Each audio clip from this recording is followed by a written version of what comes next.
State of the Piper Man here. Got a little cold. Late night smoke. Well, early morning smoke. And had a blast yesterday. Receiving my Rossi pipe.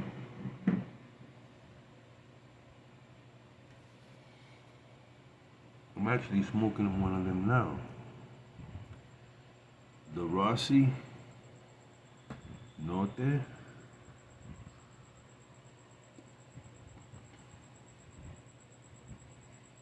I get a really nice draw.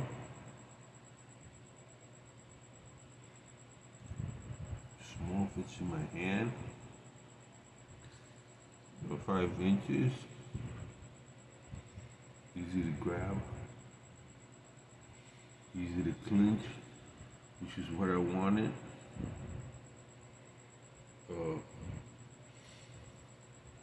You know any other companies that got pipes similar to this? Let me know. It's a beautiful smoke. Small, compact. Hold in my hand. Then go to my yard. Do my gardening work. Sit here, read a book. I do a lot of reading. I don't know what I want to read.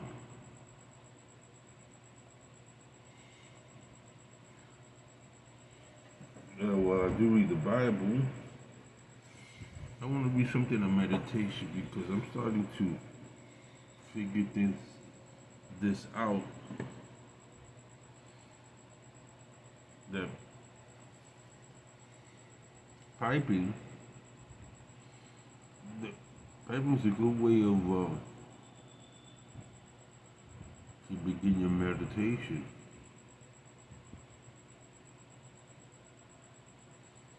Kind of like zones everything else out. And whatever you're targeting as far as thinking, it brings you clarity. Now, I used to go to different monasteries. My cousin was Catholic, and I became very interested in meditation through the desert fathers, desert monks. The mere fact they weren't about any religious institutions, that they ventured away from the established norms of the status quo when it came to religion. They went out to the desert, the Egyptian deserts, up the Nile, in Syria, Romania, Hungary, Greece, beautiful, even in Turkey, a lot of places, beautiful monasteries. And I've been to Benedictine and Franciscan monasteries. There's a famous one in New York, just right over the Tappan Zee Bridge, called the Greymoor. There's another one I used to go, Valier Monastery out in the desert, out in Palmdale, where for some reason the desert draws me. The sand dunes, cactus plants, and when you first look out the desert, I used to live out in Mojave Desert. A lot of veterans there. Clears the mind, you know. There's not a lot of people. And there was a place out there by Palmdale called Charlie Brown. It was like a country store. Charlie Brown had all kinds of stuff up in there. Charlie Brown out there, Palmdale, and I used to stop there on my way to Lancaster. It's all in LA County, just outside. And we head out to the desert.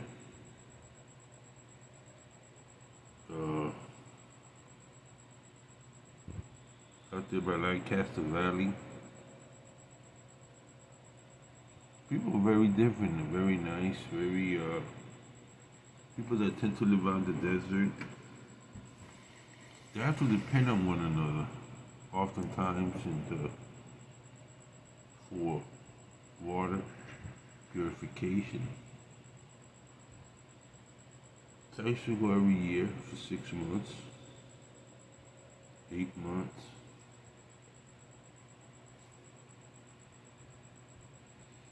And just loved it. A lot of Indians, Mexicans, and lo and behold, a lot of Vietnamese live out there, close to the Air Force Base, close to Boeing plant out there. There's a great big Air Force base where they test the planes. You can hear the sonic booms. And out there, if you went farther into the desert, there used to be a nice monastery, Benedictine monastery that the monks came back after they were out in China. And the Cultural Revolution took place, the communists took over. They had to leave. And so they were given a land grant. I don't know by whom, but I know they got a land grant out in the desert. So the fathers, the order, settled out in the desert. Out there in the palms there in the desert. It has like an oasis, beautiful community where it has a beautiful bookshop and nice chapel to meditate.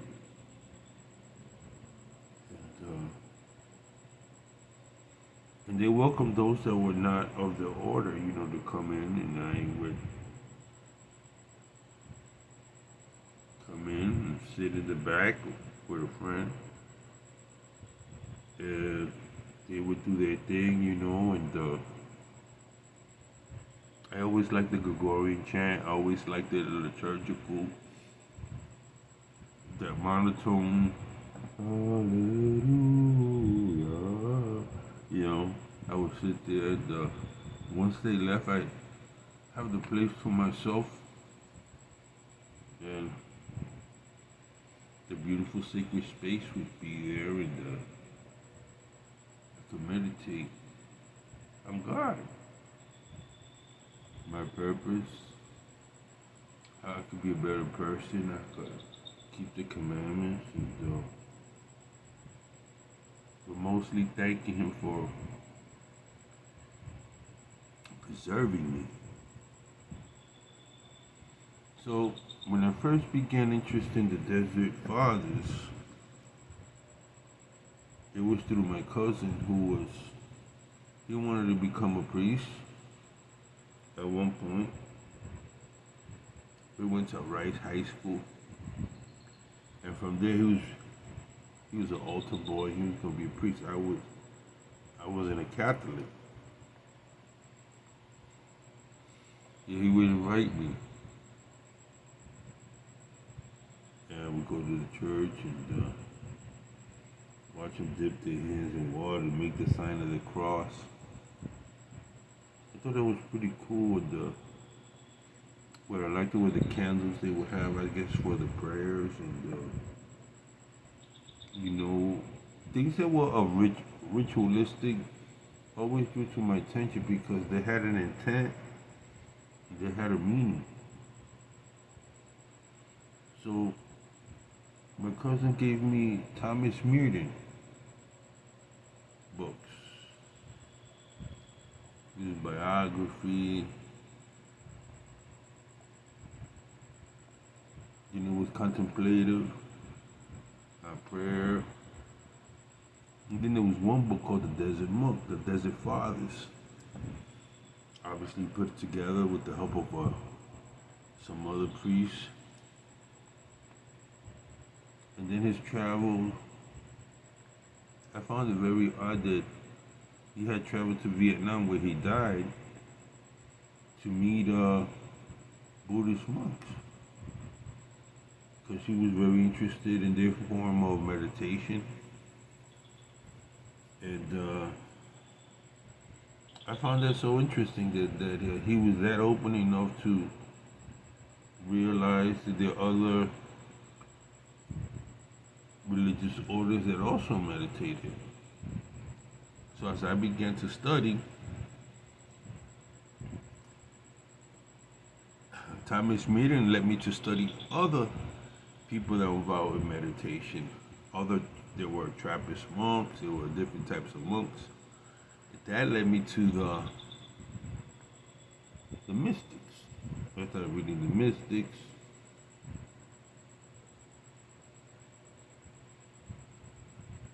And I began to practice meditating. And then learn about chanting and learn about Zen and focusing and being mindful, But I was always into the Christian tradition, the Trappist monks, the Jewish tradition of reading the scriptures out loud. They were reading in Hebrew. And of course, the Catholic Church, they had their orders. They would read it in Latin. And they would read the Psalms. Then as I began studying, I learned this thing about Lectio Divina. Where you read the scriptures and you meditated on the scriptures. And that was a big breakthrough. That allowed me to study the Psalms and gave me a sense of spirituality. So, let me see. Let me think of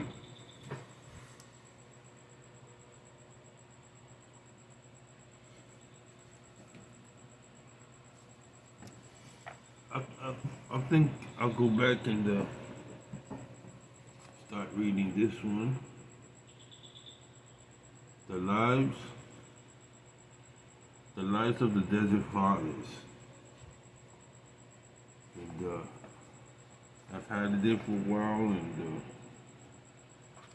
we got wet, tropical storm. So I think I'll start by reading this, and hopefully it leads me back to meditating. So this is my next book. I really love the whole story of them going out there, the early monks living in caves, and so what Christ did. There's a passage of scripture, I think in Matthew 4 or 5, where Jesus of Nazareth goes out to the desert after he's baptized, and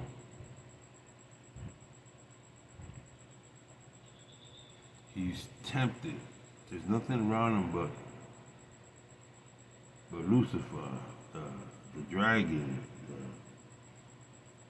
Prince of Darkness, whatever you want to call him, the opposer of the brethren.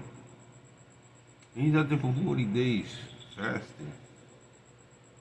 He's being tempted. And there's a dialogue there where, Jesus doesn't use any kind of magic or anything like that. He just begins to quote back scripture to the devil. Man shall not live by bread alone. Thou shalt not tempt the Lord thy God. That's all in the scripture. And that fascinated that Jesus understood scripture, but that the scriptures had some kind of inherent power, authority, where Satan could not He was reminding Satan, you know,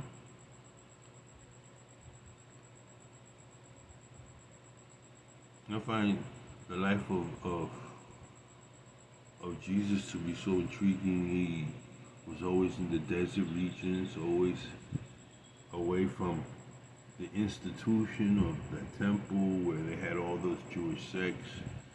And he was bringing a message of purity, a message of love. And that's what attracted me, always attracted me. And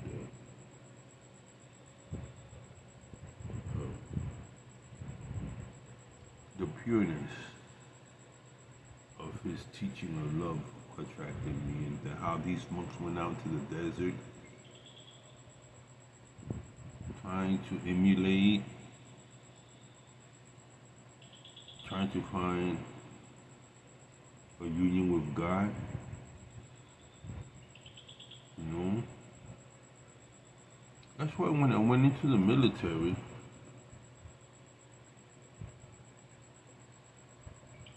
I volunteered,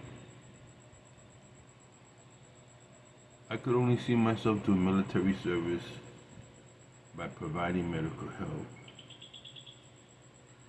That's why I went in as a medic and not, though I qualified to be in special forces, I dealt with special forces when I was in the military. I felt my primary purpose was to bandage the hurt, heal the hurting, you know? Which is like, yeah, I'm going off to war, but in the middle of the war, you know, I'm willing to help both sides. There's a story like that about in American Civil War. There were nurses that were helping both sides. They would go out to the battlefield. I read it somewhere that this woman would go out there and heal the wound, but not only the Confederate, but also the Yankee soldiers. Those that were wounded in battle, they'd help. And I always saw wars really being so unnecessary. Man's greed and willingness not to live together in harmony drove me. I wanted to serve my country. I wanted to be patriotic, but I didn't want to hurt anybody. I want to do my time. I want to live. So just right after 1975, the evacuation, it wasn't very popular. As a matter of fact, people were trying to talk me out of serving my country. And which I found very odd. So they would pledge allegiance, but they wouldn't serve the country. So I said, well, if we all felt that way, who will defend the nation? Who will defend the Constitution? Who will defend the Bill of Rights? Who will defend? So, for me, it was always God, country, and family. But the other two, depending, it was family and country. God, family, and country. You know, I saw myself as to this very day, those are my convictions.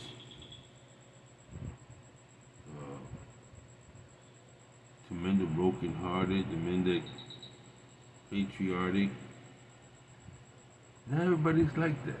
I thought as a young man, everybody was patriotic. Everybody was seeking the benefit of society of America.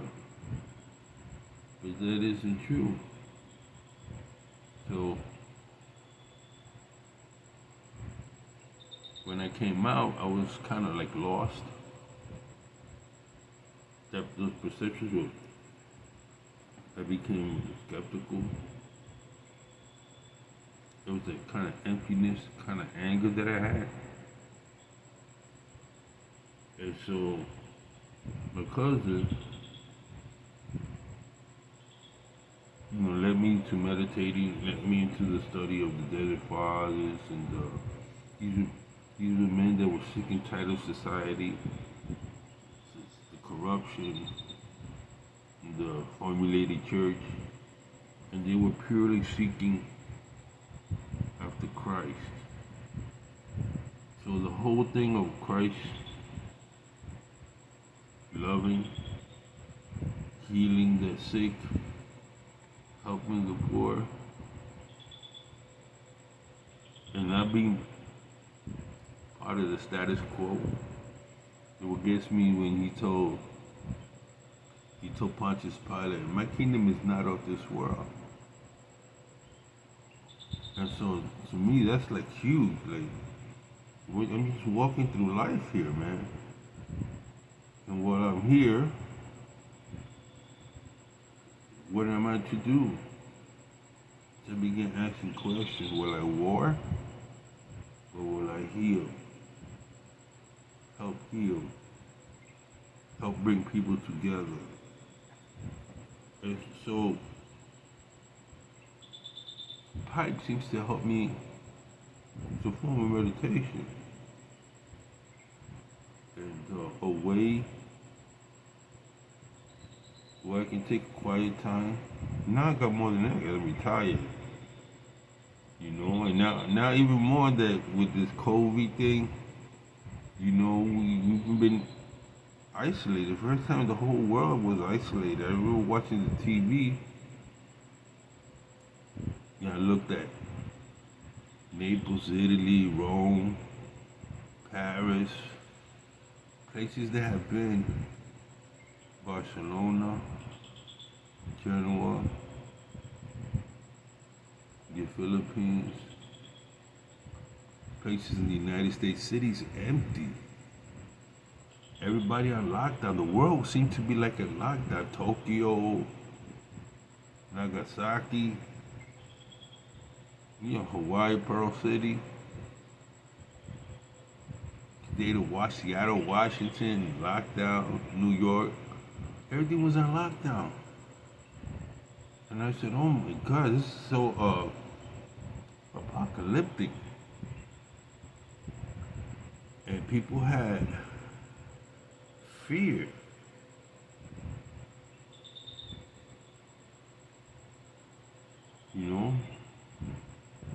And somehow that translated into they were living some conspiracy theories that the government's trying to take away our liberties. And so then we got the issue with the vaccine. Some people believe that the vaccine is a way of the government trying to clamp down on our liberties.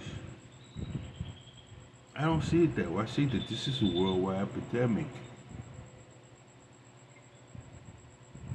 We've always had vaccines. When I raised my hand to serve my country, I had to take 16 vaccines. Anywhere I went and traveled abroad, I had to take vaccines.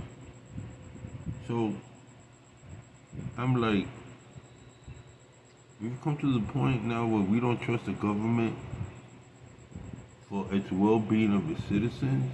Wow. His eye opener. I said, but wait a minute. Here in America, you're sending in soldiers in Afghanistan to rescue over 120,000 people. For that we trust. For whatever ailments that we might have, we'll go to the doctor. We have cancer, we have kidney stones. Whatever, we'll trust them for that. But we can't trust the government for they're doing the right thing for the vaccine. So it's really weird. And this, I have to find time for myself, my spiritual walk, my spiritual life, and stay focused on God. I believe in God. I'm a man of faith. And so that's what kept me from anger, kept me from the dark part that's in every man's heart. I wanted to bury that and try my best to live life and helping others.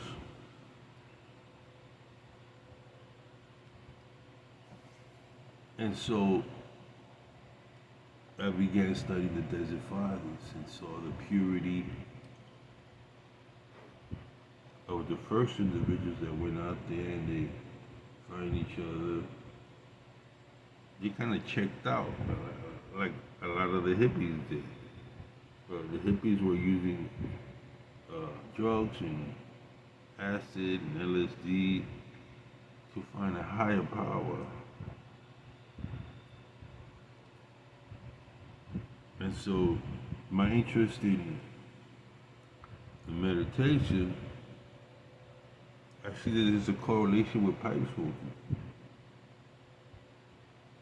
And so this little baby right here, the Nota Rossi,